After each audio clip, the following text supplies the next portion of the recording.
Today on How It Works, we take a look at a dynamometer.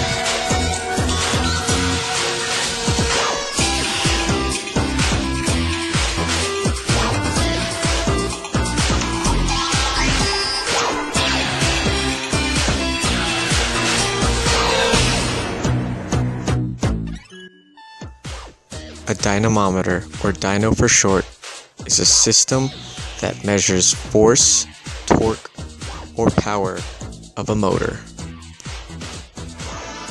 The Prony brake is a simple device invented by Gaspar de Prony to measure the torque produced by a motor.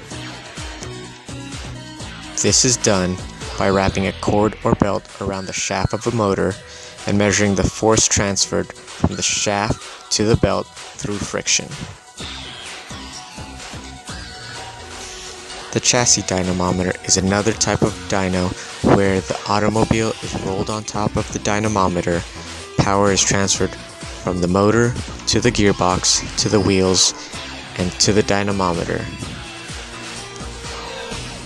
This is not as efficient as other dynamometers as power is lost through the gearbox and the wheels.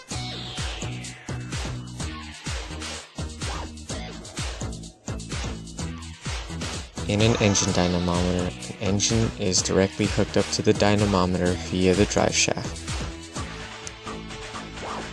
This is the most efficient way to measure the output horsepower of an engine, but this does not account for power losses in the drivetrain and gearbox.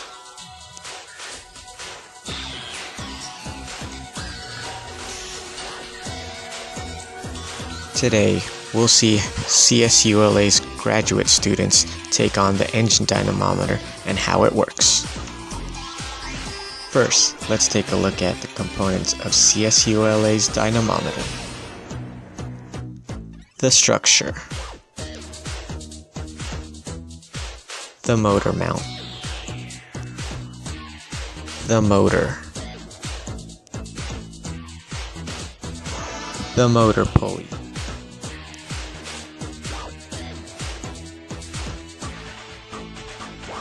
The cover.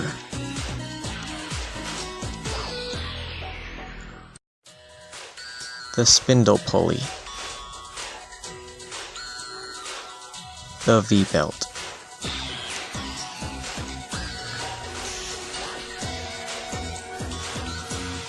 The chuck. The leather torque belt.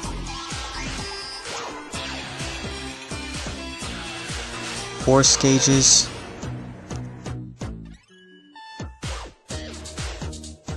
and the multimeter.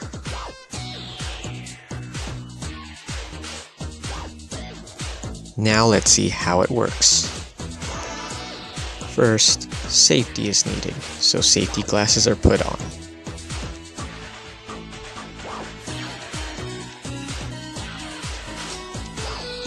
The workstation is cleared of any foreign objects. The motor is attached via the motor mount.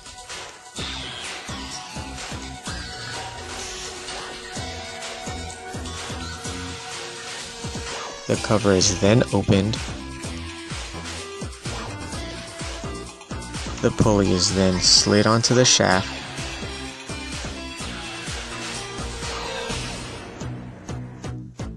The V-belt is then attached to the pulley via the recommended RPM.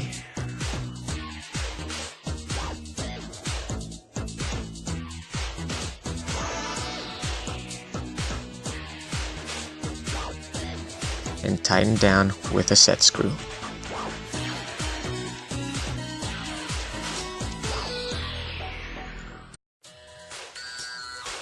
The cover is then closed for safety.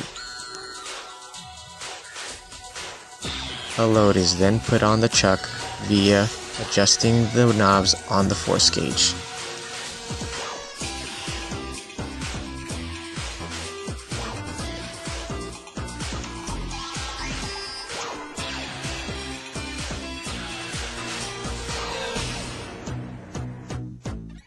The force gauges are turned on.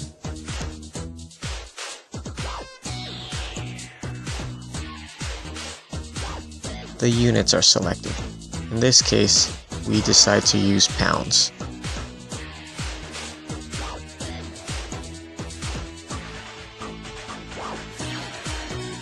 The probes are clipped on its respectable wires.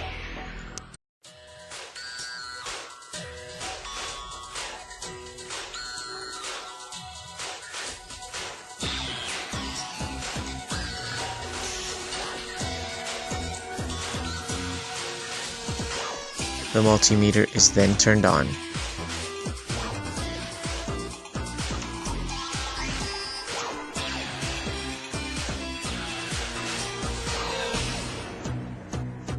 The device is plugged in,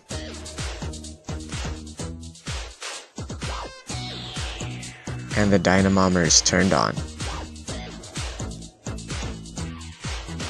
The motor shaft spins, which in turn spins the pulley. As the spindle pulley rotates, power is transferred from that pulley to the other pulley through the V-belt. The other pulley is directly connected to the chuck and power is transferred from the pulley to the chuck. As the chuck rotates, it creates a torque which is transferred to the leather belt. Measurements are then taken from the force gauge.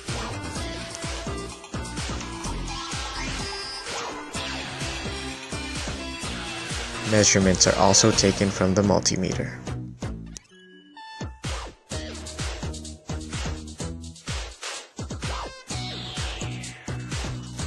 From all the inputs and outputs, the horsepower of the system can be calculated. To calculate horsepower, torque of the motor is needed. Torque can be found by finding the difference in force in the spring gauges and multiplying that by the radius of the pulley.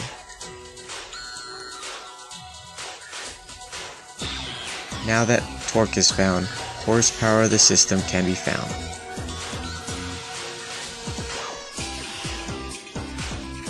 Now you know how the CSULA dynamometer works.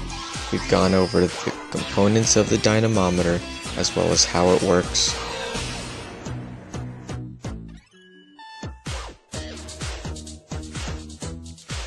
We like to thank Dr. Landsberger, an awesome professor at CSULA, for his guidance and ideas during the creation of the dynamometer. Thank you for watching this video. Please subscribe for future updates on the dynamometer project.